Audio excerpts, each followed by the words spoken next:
Hi friends, welcome back to our channel. Hi అండి. మనం yesterday మనం చూసాము లాస్ట్ వీడియోలో సరీసృపాలు 4 క్రమాలుగా ఉంచారు. వీటి గురించి అయితే మనం బిట్స్ అయితే చూసామండి. ఇప్పుడు కంటిన్యూషన్ బిట్స్ అనమాట, పక్షులు అనమాట. పక్షుల్లో కొన్ని వాటి యొక్క ముఖ్య లక్షణాలు చూద్దాం. కంటిన్యూషన్ అండి. పక్షుల యొక్క ముఖ్య లక్షణాలు: శరీరం మొత్తం ఈకలతో నిండి ఉంటుంది, కాళ్ళకు గోళ్ళు ఉంటాయి, ఒక జత రెక్కలు ఉంటాయి. ఇవి ఉష్ణ రక్త జీవులు. పక్షులు అనేవి ఉష్ణ రక్త జీవులు. ఇంపాయింట్ బిట్ మనకి. గుండెల్లో 4 గదులు ఉంటాయి, గుడ్లను పెడతాయి. ఉదాహరణకు పావురాలు, కోళ్ళు, కాకులు మొదలగునవి. జురాసిక్ కాలంలో థీరాపాడ్ డైనోసార్ల నుంచి పక్షులు ఉద్భవించాయి. ఏ కాలంలో మనకి థీరాపాడ్ డైనోసార్ల నుంచి పక్షులు ఉద్భవించాయని వస్తుంది. జురాసిక్ కాలంలో అండి.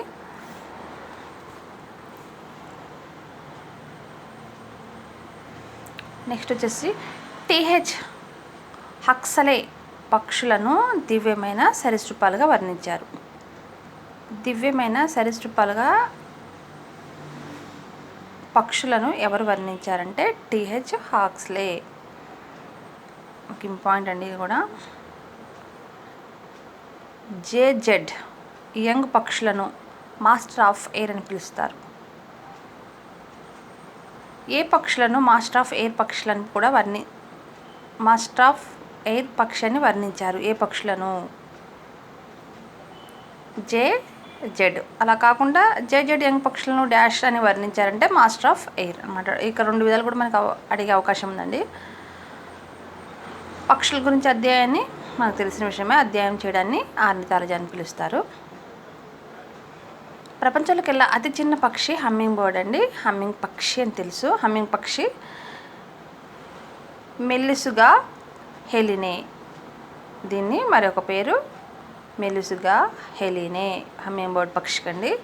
ఇది ఉష్ణ రక్త జీవులన్నిటిలోకి అతి చిన్న ఉష్ణ రక్త జీవులన్నిటిలో జీవి అంటే హమ్మింగ్ బర్డ్ పక్షి, మెల్లిసుగా హెలినే. ఇంపాయింట్ అండి ఇవన్నీ బిట్స్ మనకి. పక్షుల తోక ఆధారంలో గల చర్మీయ గ్రంథిని యూరోఫైజియల్ గ్రంథి లేదా ప్రీన్ గ్రంథి అంటారు. పక్షుల తోక ఆధారంలో చర్మీయ గ్రంథిని ఏ గ్రంథి అని పిలుస్తారు? యూరోఫైజియల్ గ్రంథి లేదా ప్రీన్ గ్రంథి అని పిలుస్తారు. పక్షుల ముక్కును ఆవరించి ఉండే కొమ్ము నిర్మిత అచ్చదాన్ని రాంపోథీకా అంటారు. ఏమని పిలుస్తారంటే రాంపోథీకా. ఇది కూడా ఇంపాయింట్ మనకి. నెక్స్ట్ వచ్చేసి పక్షుల ఎముకల్లోకి వాయుగోణాలు విస్తరించి ఉండడం వల్ల వీటిని ఏమని పిలుస్తారంటే వాతిలాస్తులని పిలుస్తారు. వాతిలాస్తులు. పక్షుల్లో మోనోకాండిడైలిక్ పుర్రె ఉంటుంది. పక్షుల్లో ఏ పుర్రె ఉంటుందంటే మోనోకాండిడైలిక్ పుర్రె. పక్షుల్లో అసంపూర్ణమైన ద్వితీయ అంగిలి ఉంటుంది. పక్షుల్లో విషమగతి రకానికి చెందిన గ్రీవ సకేరికాలు ఉంటాయి. ఏ సకేరికాలు ఉంటాయి? గ్రీవ సకేరికాలు. పక్షుల చివరి ఉరహకుహరం 1, కటికశేరులు 6, త్రికశేరులు 2, మొదటి 5 పుచ్చ కశేరులు అంటే మొత్తం 14 కశేరులు కలయిక చెంది సంయుక్తంగా త్రికంగా ఏర్పడుతుంది. మొత్తం 14 కశేరుకాలుగా కలయిక చెంది త్రికంగా ఏర్పడుతుంది. పక్షుల చివరి 4 పుచ్చ కశేరు కలయికలు చెంది పైగోస్టైల్ లేదా హలాస్తి అని పిలుస్తారు. పక్షుల్లో 4 పుచ్చ కశేరు కలయిక వల్ల ఏ ఎముక ఏర్పడుతుంది అని బిట్ వస్తుందండి మనకి. అడిగే అవకాశం ఉంది. పైగోస్టైల్ లేదా హలాస్తి అని పిలుస్తారు. పక్షుల ఉరోస్థి మధ్య భాగంలో ద్రోణి లేదా కరీనా ఉండి ఉడ్డాయిక కండరాలు అతుక్కోవడానికి తోడ్పడతాయి. పక్షుల్లో ఉడ్డాయిక కండరాలు అతుక్కోవడానికి ఏవి తోడ్పడతాయి అంటే కరీనా లేదా ద్రోణి ఉండి ఉడ్డాయిక కండరాలు అతుక్కోవడానికి తోడ్పడతాయి. పక్షుల ఉర కశేరుకాలు అంకుశ కీలితాలను కలిగి ఉంటాయి. ఏ కీలితాలు అంటే అంకుశ కీలితాలు. పక్షుల కుడి ఎడమ జత్రికలు అంతర్జత్రికల వద్ద కలయిక చెంది వి ఆకారపు ఫర్కులా లేదా మిస్బోన్గా ఏర్పడుతుంది. నెక్స్ట్ వచ్చేసి పక్షుల ప్రాక్టోడియంలోకి తెరుచుకునే సంచి వంటి నిర్మాణాన్ని ఏమని పిలుస్తారు? మనకి ఈ విధంగా అడుగుతారండి. బార్సా ఫాబ్రిసై. బర్సా ఫాబ్రిసై. పక్షుల్లో ఎన్ని వాయుగోనులు ఉంటాయి? 9 వాయుగోనులు ఉంటాయి. పక్షుల శబ్దోత్పత్తి నిర్మాణాన్ని ఏమని పిలుస్తారు? సైరింగ్స్ అని పిలుస్తారు. పక్షుల్లో శిరాసరణి, మూల మహాధమని ఉండవు. పక్షుల్లో ఏ మహాధమనులు ఉండవు? శిరాసరణి అండ్ మూల మహాధమనిలు ఉండవు. పక్షుల్లో 2 ధమని చాపాలు ఉంటాయి. పక్షుల్లో ఎన్ని ధమని చాపాలు ఉంటాయంటే 2. పక్షుల్లో త్రిలంబికాయుతమైన అంత్యవృక్క మూత్రపిండాలు ఉంటాయి. ఎలాంటి అంటే త్రిలంబికాయుతమైన అంత్యవృక్క మూత్రపిండాలు ఉంటాయి. పక్షుల్లో మూత్రాశయం ఉండదు, కానీ ఆస్ట్రిచ్లో మూత్రాశయం ఉంటుంది. ఏ పక్షిలో మూత్రాశయం ఉంటుందంటే ఆస్ట్రిచ్లో. నెక్స్ట్, పక్షుల్లో కంటి ఆకారాన్ని కాపాడడానికి స్క్లిరాటిక్ ఫలకాలు ఉంటాయి. నేత్రపటల పోషణకు విట్రియస్ హ్యూమర్ నుంచి వ్యర్థ పదార్థం తొలగించడానికి పక్షుల కంటిలో ఏ పదార్థం ఉంటుందంటే పెక్టేన్ పదార్థం ఉంటుంది. పక్షుల్లో సంపర్కాంగాలు ఉండవు, కానీ బాతులు, గీజ్ పక్షులు, హంసలు, ఎగరలేని పక్షులు సంపర్కాంగాలు ఉంటాయి. ఆడపక్షుల్లో కుడి స్త్రీబీజ కోసం కుడి స్త్రీబీజ వాహిక క్షీణించి ఉంటాయి. ఆడపక్షుల్లో ఏ బీజకోశాలు క్షీణించి ఉంటాయంటే కుడి స్త్రీబీజ కోసం అండ్ కుడి స్త్రీబీజ వాహిక క్షీణించి ఉంటాయి. పక్షుల్లో కర్పర సహిత మెగాలిస్థల్ గుడ్లు ఉంటాయి. పక్షుల్లో కర్పర సహిత మెగాలిస్థల్ గుడ్లు ఉంటాయి. నెక్స్ట్, పక్షులలో అసంపూర్ణ విదలనం జరుగుతుంది. పక్షుల శరీరంపై ఈకలు లేని ప్రదేశాలను ఏమని పిలుస్తారంటే ఎటీరియా అని పిలుస్తారు.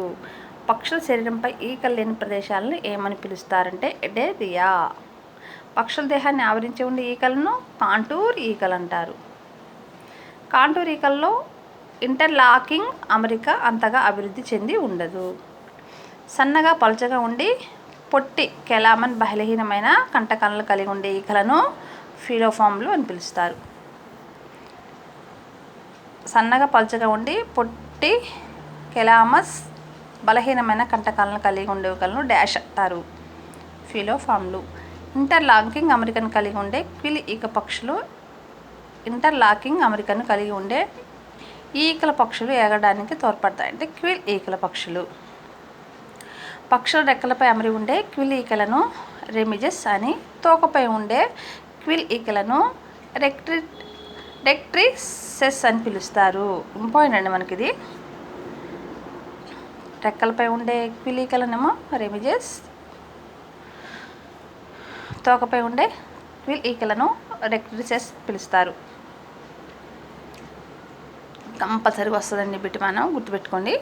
పక్షుల రెక్కలపై అమరి ఉండే చెప్పాను కదా ఇది రెమిన్స్ అని, తోకపై ఉండే క్విల్ ఈకలను రెక్ట్రిసెస్ అని పిలుస్తారు. డౌన్ ఈకల్లో విన్యాసాక్షం లోపిస్తుంది. ఇవి శిశుపక్షాల శరీరాన్ని కప్పడానికి తోడ్పడతాయి. ఆర్కియోప్టెరిక్స్ను పక్షులకు సరీసృపాలకు నడుమ సంధాన సేతువుగా పరిగణిస్తారు. ఏ పక్షులకు సరీసృపాలకు నడుమ సంధాన సేతువుగా పరిగణిస్తారంటే ఆర్కియోప్టెరిక్స్ను.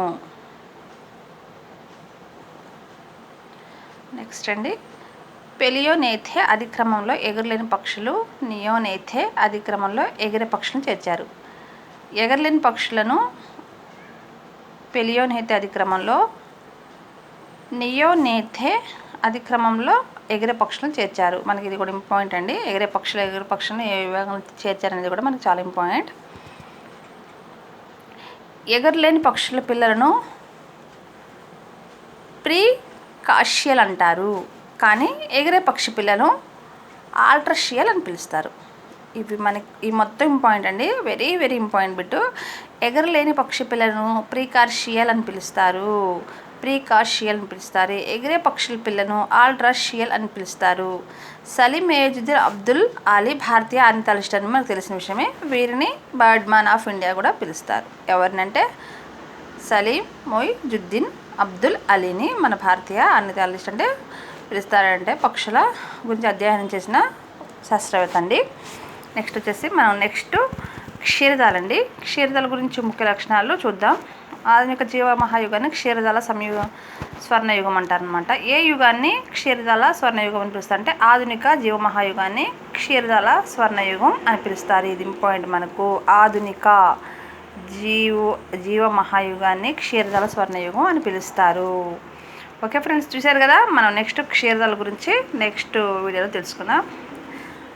ఇలాంటి వీడియోస్ కోసం please like, share and subscribe.